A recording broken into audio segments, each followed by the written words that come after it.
Anyway, they closed the hotel that night. Now, some people say the spirits of those 5 people still walk the eerie hotel corridors to this day. Others say the bellman survived. But come on, you saw that thing fall. I mean, nobody could survive that.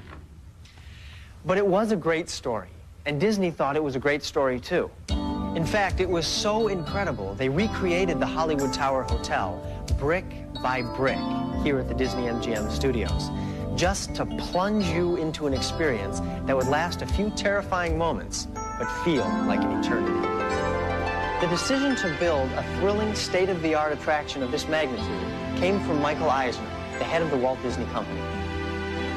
Our parks, our concepts, our movies are not for children, and they're not just for adults, they're for everybody. And even though this is a monumental thrill ride, it is one that you feel totally safe and that you have a more than just a thrill experience. You have the intellectual experience of going into the Twilight Zone. An attraction like the Twilight Zone Tower of Terror doesn't just appear from out of nowhere. There's a large group of talented, dedicated people whose job it is to come up with rides and attractions that are more thrilling, terrifying, bigger, faster, scarier than any others in the entire world. They let their imaginations run free and test their engineering skills to the limits. That's actually how they got their name. You see, they took the words imagination and engineering and combined them to form one easy-to-remember word. Imaginations. Image engineerators. Asian imaginations. Imagineers. This very special group bears the Disney name, and that's what they live up to. Walt Disney Imagineering has a long tradition of combining thrilling rides with story and drama. Space Mountain, an incredible race through the galaxy. Star Tours, a zoom through space on a runaway star speeder. And on Splash Mountain, you hold on for dear life as you ride a log flume down a raging river. Now, to create a great attraction, Disney's Imagineers needed a great idea. One way of looking at a blank piece of paper is it's the most frightening thing in the world because there's nothing on it. You have to put a mark on it. Another way, and the way we try to get people to think around Imagineering, is that a blank piece of paper is the most exciting thing in the world because there's nothing on it. And you can let your imagination fly in any direction. And that's what happened with the Tower of Terror.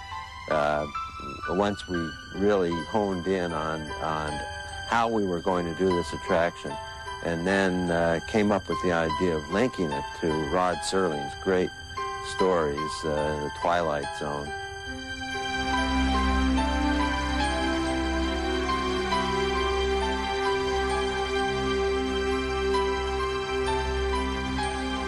I think that was the magic that brought it all together, because it gave us a whole framework to hang all the ideas on.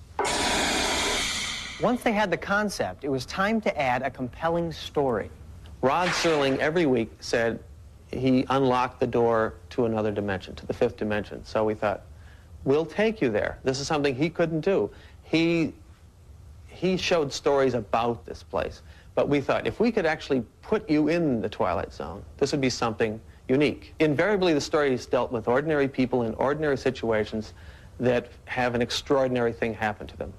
So this idea of walking into a hotel and confronting an elevator that takes you to another dimension, that's the twist that provides us a doorway into the Twilight Zone. We also know that most of the people visiting the Disney MGM studios are staying in the hotels and facing elevators and having this experience every day.